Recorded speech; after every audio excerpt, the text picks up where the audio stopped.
আসসালামু আলাইকুম সবাইকে। আমি তৌফিকুল ইসলাম প্রীতম। আমি আজকে শেয়ার করতে যাচ্ছি আমার ফার্স্ট ট্রাভেল ব্লগ। আজকে আমি যাচ্ছি ঢাকা থেকে কলকাতা ভায়া বেনাপোল ল্যান্ডপোর্ট। আমার আজকের ট্যুরমেট বিআরটিসি শ্যামলীনা ট্রাভেলস। বাসটি সরাসরি ঢাকা থেকে কলকাতা যাবে। চলুন আজকে দেখে নিন Dhaka Kolkata full journey with BRTC শ্যামলীনা ট্রাভেলস। বাসটির বাইরের আউটলুক। এটি একটি Honda Universe business economy class bus, 40 সিটের, এয়ার সাসপেনশন, রিয়ার ইঞ্জিন। দেখে নিন আপনার বাইরের বাসটির আউটলুক।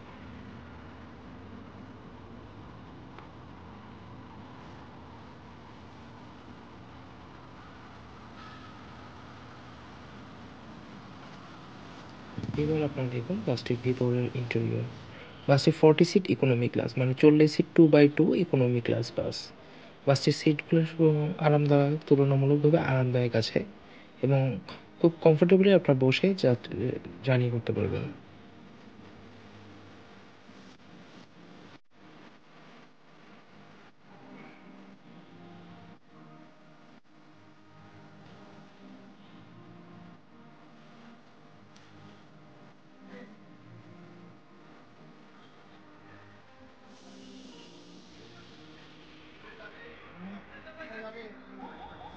বাসটি ঠিক সকাল 7:30 কমলাপুর ইন্টারন্যাশনাল বাস টার্মিনাল থেকে যাত্রা শুরু করবে।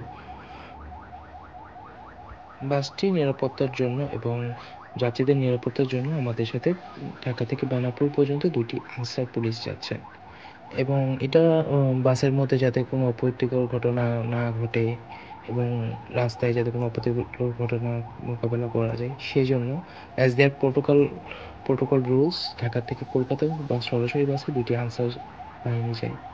সো সেই সাথে আমাদের সাথে বাসটি দেখতেই পাচ্ছেন আপনারা Dhaka international bus terminal Motijheel থেকে বের হয়ে কলকাতার উদ্দেশ্যে যাত্রা শুরু করছে।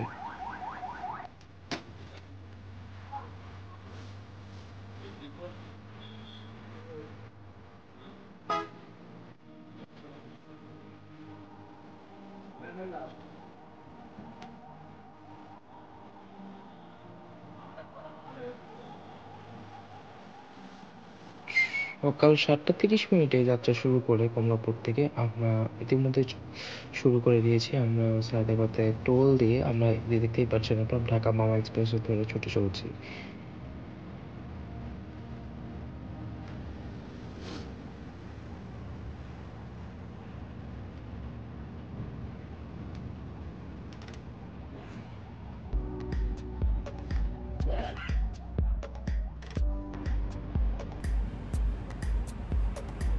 ফাঁকা এক্সপ্রেসওয়েতে চালক তার নিজ গতিতে ছুটে চলছে তার গন্তব্যের দিকে। খুব স্মুথলি ক্রুজ হচ্ছে গাড়িটি এবং সেই সাথে সব কিছু মানে খুবই স্মুথ, মানে সাসপেনশন, সিট, স্পিডিং খুবই স্মুথ, মানে কোনো জার্কিং নেই এবং স্পিডিং করছে উনি কিন্তু বোঝা যাচ্ছে না যে গাড়িটা চলছে। সেই সাথে ইঞ্জিনের কোনো নয়েজও আমরা পাচ্ছি না তেমন। এইভাবেই মানে খুব স্মুথলি আমরা এগিয়ে চলছি ঢাকা থেকে কলকাতার উদ্দেশ্যে।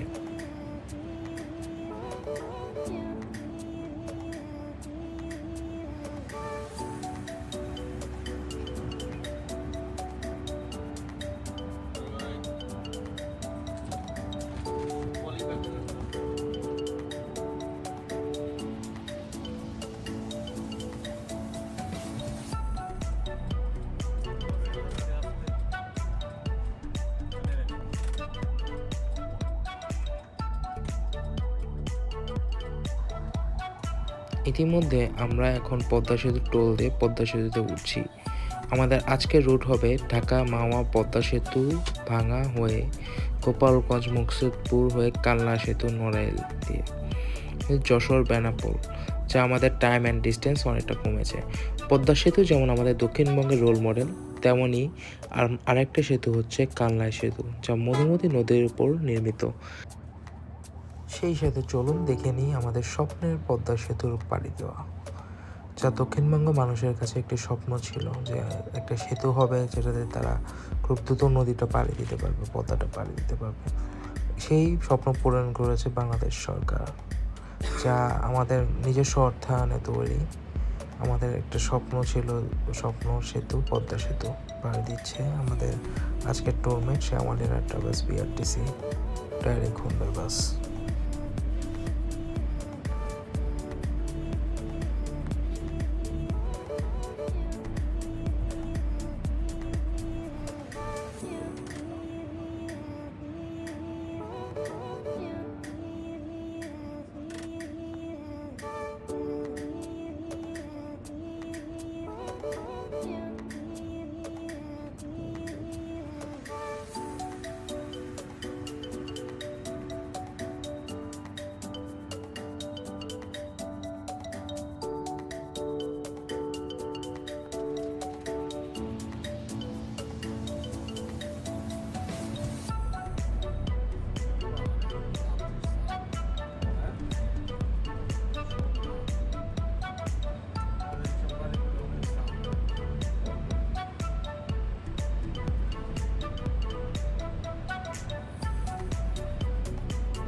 যেতে যেতে পৌঁছে গেলাম ভাঙা ইন্টার এক্সচেঞ্জ। আমাদের 4 লেনের রাস্তা এখানেই শেষ। একটু অল্প কিছুক্ষণের মধ্যে আবার শুরু হয়ে যাবে 2 লেনের রাস্তা, যা কিনা মানে স্পিডিং আর করা যাচ্ছে না, এবং সিঙ্গেল লেনের রাস্তায় পৌঁছে গেছি আমরা। ছুটে চলছি আমাদের আজকের গন্তব্যের দিকে সিঙ্গেল লেন রোডে।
গোপালগঞ্জ ভাঙার অসম্ভব সুন্দর রাস্তার সাথে আমরা চলছি। আমার দেখা দক্ষিণ অন্যতম বেস্ট হাইওয়ে এটি। সেই সাথে যেমন প্রাকৃতিক সৌন্দর্য দেখা যাচ্ছে, সেই সাথে রাস্তাগুলো খুব সুন্দর, মানে প্রাকৃতিক সৌন্দর্যের ঘেরা একটি রোড হচ্ছে এটি আমার মনে হয়, যা কিনা বাংলাদেশে এখন খুব কমই দেখা যাচ্ছে। অনেক হাইওয়ে এখন বড় হচ্ছে, চওড়া হচ্ছে, সো গাছগুলো কেটে ফেলছে, কিন্তু এই হাইওয়ের গাছগুলো প্রাকৃতিক সৌন্দর্য আসলে সত্যি মনোমুগ্ধকর। সেই সাথে আমরা এসে পড়েছি গোপালগঞ্জের সড়ক বিভাগের গোপালগঞ্জ গেট। অন্যতম সুন্দর একটি গেটই হচ্ছে স্বাগতম জানানো। দেখতে দেখতে আমরা পৌঁছে গেলাম সাম্পান হাইওয়ে ইন নামে একটি রেস্টুরেন্টে, যা গোপালগঞ্জে মকসিদপুরে অবস্থিত। রেস্টুরেন্টের এনভায়রনমেন্ট যেমন সুন্দর, সেই সাথে তাদের খাবারের মানটাও খুব ভালো এবং ওয়াশরুমগুলোও ফ্রেশ। খুব 20 মিনিটে একটা যাত্রা বিরতি শেষ করে আমরা মোটামুটি একটা ব্রেকফাস্ট করে আমরা রওনা হচ্ছি আবার কলকাতার উদ্দেশ্যে।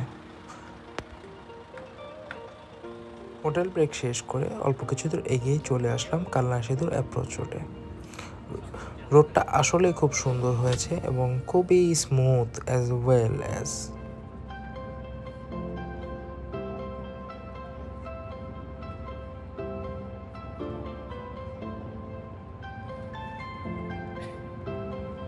কালনা সেতু টোল দিয়ে আমরা এখন ছুটে চলছি কালনা সেতু পাড়ি দেওয়ার উদ্দেশ্যে।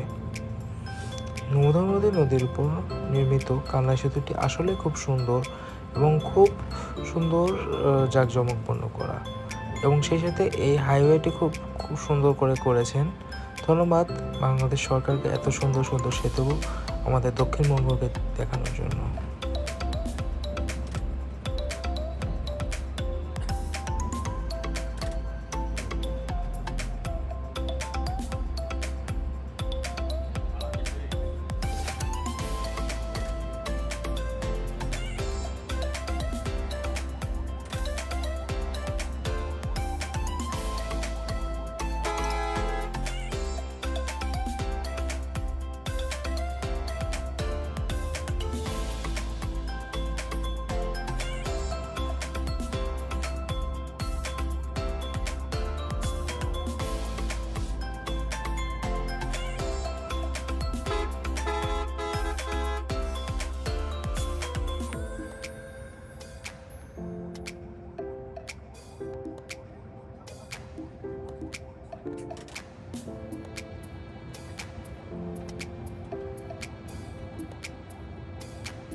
এরপর শুরু হলো খুব ন্যারো একটি রোড, যার অবস্থা আপনারা নিজেরাই দেখুন। এই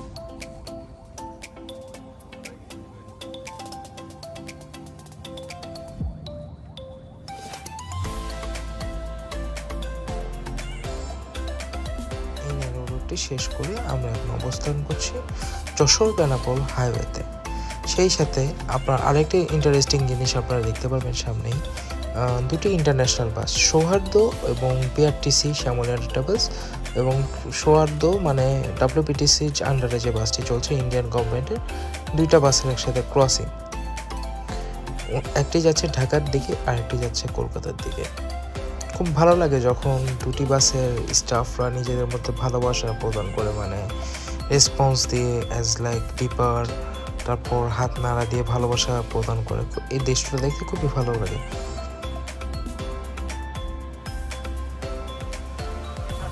মধ্যে পৌঁছে গেলাম বেনাপোল এয়ারপোর্টে। আমাদের বাসটির গাইড সবার কাছে তার পাসপোর্ট এবং ট্রাভেল ট্যাক্সের জন্য এবং পোর্ট ফ্রির জন্য আলাদা করে যে টাকাটা নেওয়া হয় সে টাকাটি কালেক্ট করে নিচ্ছেন। সেই সাথে সার্ভিস চার্জ তাদের একটা আছে, সেই সার্ভিস চার্জ সহ সব কিছু কালেক্ট করে নিচ্ছে।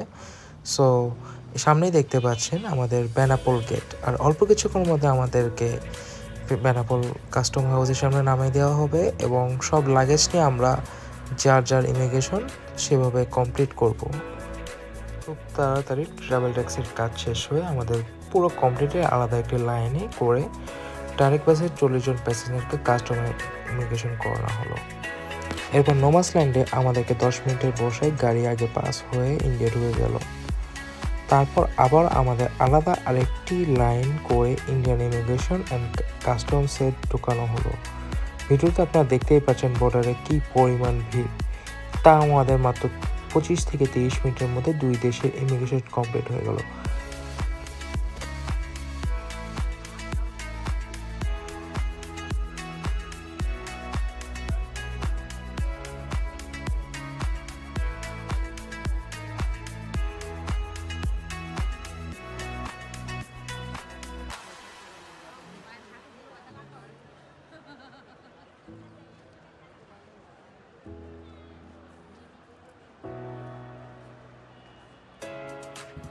আমরা এখন অবস্থান করছি ইন্ডিয়াতে। ইন্ডিয়ান সাইডে পেট্রাপোলে সব পরিষেবা শেষ করে ইন্ডিয়ান টাইম 1টার দিকে আমরা আবার যাত্রা শুরু করলাম কলকাতার পথে।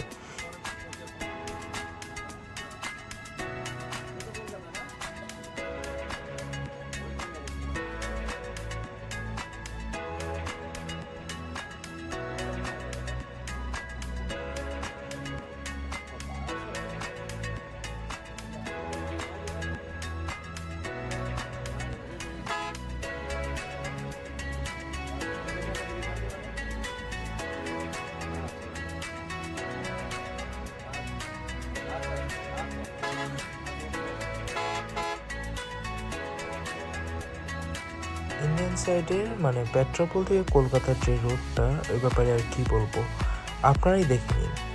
যেমন রাস্তা ছোট, তার উপরে অনেক ব্যস্ততম একটি হাইওয়ে।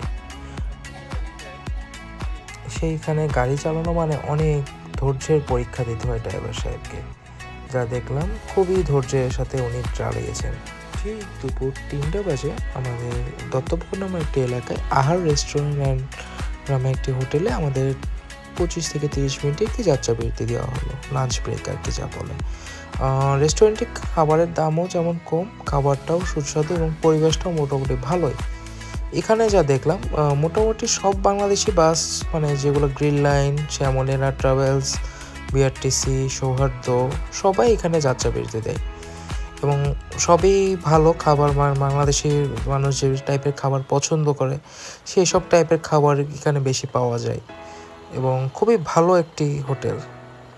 দত্তপুকুরে লাঞ্চ শেষ করে আমরা বের হয়ে অল্প একটু জ্যাম পেয়েছিলাম বারাসাতে। জ্যামটা শেষ করে আমরা এখন আছি কলকাতা শহরের ঠিক প্রবেশ মুখেই এয়ারপোর্ট এরিয়াতে, মধ্যমগ্রাম পার হয়ে এসেছি আমরা। অল্প কিছুক্ষণের মধ্যে আমরা কলকাতা শহরে ঢুকে যাব।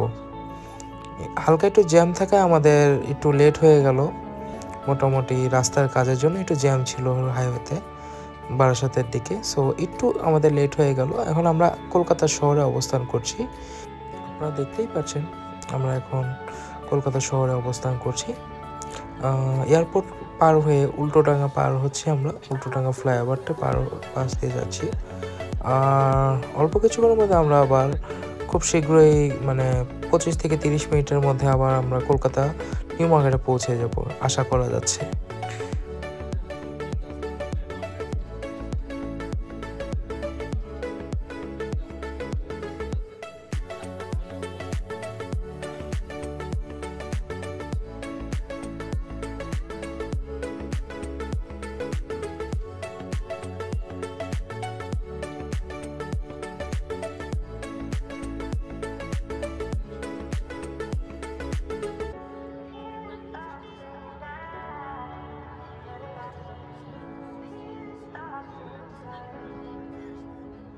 ঠিক ইন্ডিয়ান টাইম বিকাল 5:15 আমরা পৌঁছে গেলাম কলকাতা নিউ মার্কেট এরিয়াতে। আর অল্প কিছুক্ষণের মধ্যে আমাদের শেষ গন্তব্যস্থল নিউ মার্কেট মার্কুইজ স্ট্রিট কলকাতায় নামিয়ে দেওয়া হবে আমাদেরকে সকলকে। আমার কাছে ঢাকা কলকাতা রুটের বেস্ট সার্ভিস মনে হয়েছে বিআরটিসি শ্যামলীনা ট্রাভেলসের এই ডাইরেক্ট বাসটি। খুব দ্রুত সময়ে আমরা চলে এসেছি কলকাতা নিউ মার্কেটে। মাত্র 25-30 মিনিটে আমাদের কমপ্লিট হয়েছে ইমিগ্রেশন। যত বেনাপোলে মিনিমাম 3 থেকে 4 ঘন্টা লাগতো, যেটা সে মাত্র 25 থেকে 30 মিনিটে আলাদা ভিআইপি লাইনের মাধ্যমে আমরা ইমিগ্রেশন করেছি দুই দেশে। এবং একটা ইভেন্ট আরেকটা জিনিস কি যে ঢাকা কলকাতা রুটে চলমান মৈত্রী এক্সপ্রেসের প্যাসেঞ্জারদের আগে আমরা কলকাতা নিউ মার্কেটে ঢুকেছি। দেখুন, একটা মৈত্রী এক্সপ্রেসের প্যাসেঞ্জারকে ইমিগ্রেশন করার জন্য ভোর 5টা বাজে ক্যান্টনমেন্ট স্টেশনে রিপোর্টিং করতে হয় ইমিগ্রেশন করার জন্য ভোর 5টা বাজে, কিন্তু বাসের বেলায় সেটা কিন্তু নেই। আপনার একটা প্যাসেঞ্জারকে 7:15-তে রিপোর্টিং করলে হয়ে যাচ্ছে কমলাপুর থেকে। এবং কলকাতা পৌঁছে মৈত্রী এক্সপ্রেসের ইমিগ্রেশন মোটামুটি 1 থেকে 1.5 ঘন্টা টাইম লাগে এবং চিতপুর থেকে কলকাতা নিউ মার্কেট এরিয়াতে আসতেও মোটামুটি 1 থেকে 1.5 ঘন্টা টাইম লাগে। সেক্ষেত্রে আমি বলবো শ্যামলীনা ট্রাভেলসের বিআরটিসি ডাইরেক্ট বাসটি আপনারা ট্রাই করে দেখতে পারেন। আশা করি আপনাদের খুবই ভালো লাগবে। আমার রিকমেন্ড থাকবে আপনারা ট্রাভেল করুন এই বাসটিতে, তাহলে আপনারা খুব দ্রুত সময়ের মধ্যে কলকাতায় এসে পৌঁছে যাবেন। এবং ইভেন ইমিগ্রেশন ফুল আলাদা লাইন, মানে ফুল ভিআইপি একটা ব্যাপার থাকে এই বাসে যাত্রী হয়ে আসলে বর্ডারে, যেটা আপনারা ট্রাভেল করলে বুঝতে পারবেন। সব কিছুই কমপ্লিটলি ডিফারেন্ট একটা সার্ভিস। ধন্যবাদ সবাইকে, আজকে এই পর্যন্তই। আপনাদের যদি ভিডিওটি ভালো লেগে থাকে অবশ্যই লাইক করবেন, আমার চ্যানেলটি সাবস্ক্রাইব করবেন। আশা করি আরও ট্রাভেল ব্লগ নিয়ে আপনাদের মাঝে হাজির হবে। ধন্যবাদ সকলকে। আসসালামু আলাইকুম।